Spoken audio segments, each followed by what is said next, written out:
how to fly on the airplane with your paramotor. Like this video, comment on this video, share this video. Let's get right into this. All right, so a lot of you guys have been asking, how do you fly on an airplane with your paramotor? It is hard, but it can be done. So this video I shot a long time ago on my way out of Australia. So Matt and I had just finished our epic trip, and I'm gonna do a shameless plug here. If you haven't seen the movie, I just dropped a full-length feature documentary film called Paramotor Australia. And at the end, this is a little behind the scenes I go through, and I'm about to tell you how you can successfully fly with your paramotor on an airplane and take it anywhere you want in the world. And hopefully all this COVID stuff is going to be over soon so we can get back to traveling, exploring, adventure time. So here we go. I'm going to start that video right now. Enjoy the video, like the video, comment on what you've done so other people can see. Maybe you've got some tips for other people that I don't have in this video. One thing I will say is that we did not take gas tanks with us. So that is one of the biggest challenges of flying on an airplane with your paramotor is the gas tank. I have done it before, but it's very, very risky. So on a trip like this, I wanted to make sure that all my motor and everything got on the airplane. So I elected to ship my gas tank. Actually, Parajet shipped us some gas tanks, so we picked those up in Australia, and I ended up shipping the gas tanks back home after the trip.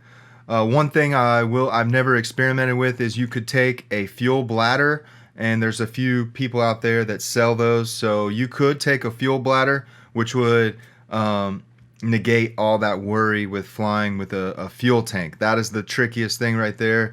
You can clean out the fuel tank, spray some perfume inside of it, and it can work, but you are risking a lot with that. So without further ado, let's get right into this video. Roll the clip. What's up, people? It is day 11, the day before we head back to the US. We are here. We just turned in our camper at Brits Camper Vans. Thanks to Brits for this amazing camper van. The knives could have been a little sharper though. But we're outside, and this is our operation cleanup going on right here. Matt's cleaning his reed valve. There's a whole lot that goes in to traveling with your paramotor, but it's worth it. So that makes this part okay, even though it sucks. So I'm gonna give you a little tour of what we're doing here. We've got a cleaning station over here by the gutter, bunch of rags. We've got a steel wire brush, get rid of that oil. One of the key ingredients here is something called brake cleaner. Simple brake cleaner. You spray that thing on, and that grease and oil residue just comes right off. So that's what we've been doing. Once you're done cleaning, what we like to do, our technique, is to get some kind of Febreze. We found this stuff called Orange Power air freshener, and as you're wrapping it, you always need to go buy some of this packing. I don't know what you would call this. What would you call this? Packing wrap. A roll of this, a big roll of this. If you're in Australia, you go to a place called Bunnings. Bunnies. It's spelled Bunnings, but they call it bunnies. So you get that. You take your exhaust away from your motor, so your motor is in one single piece like this. Right here. This is Matt's. Look at mine right here. Yeah, on the way over here, they chipped off some of his cooling shroud, which kind of sucks. Well, not kind of, it really sucks. TSA. But anyways, so after this piece is all the way off, away from the exhaust, you take the carburetor off. We like to take the reed valve out. That thing's really smelly.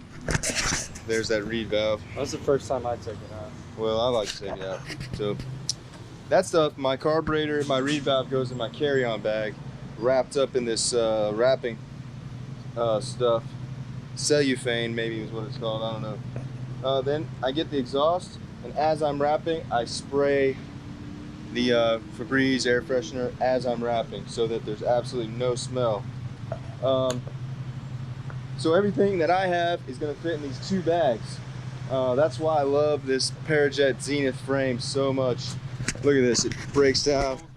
The whole thing is right here. That's seriously every part of it. Look at this. Well, my harness and swing arm is there, But look at this. This is so, it breaks down so compact. It's amazing. I mean, we wouldn't have been able to do this trip bringing this stuff on the plane without this Parajet Zenith. No doubt about it. But yeah, so everything, here's my bag setup, my engine right here, my helmet, a spare prop, and the Parajet main part of the chassis. That's all in one bag, and that weighs 50 pounds. What's gonna go next is I'm gonna pack up my wing. The wing is gonna go in that bag. The other parts of the chassis, my main prop, and my harness. And that's it. It'll be 50 pounds and about 49 pounds. All the other parts, random parts, tools, are gonna go in my carry-on right there. I've got my electronic bag right here. All my electronics, my computer, that's on my back.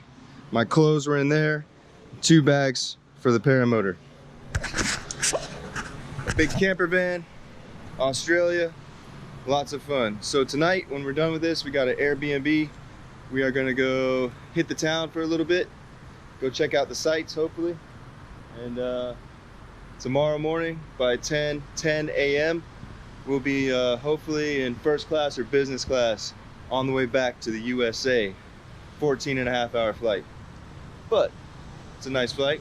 We'll just relax on the way back, and then in a few days it'll be back to work as usual. And Matt is on his way to Egypt, so the next place he'll fly in a few days actually will be over in Egypt at the what's it called? World Paramotor Slalom something. World Paramotor Slalom Championship. And then after that, he's going to be flying over the pyramids. Lucky bastard. See ya.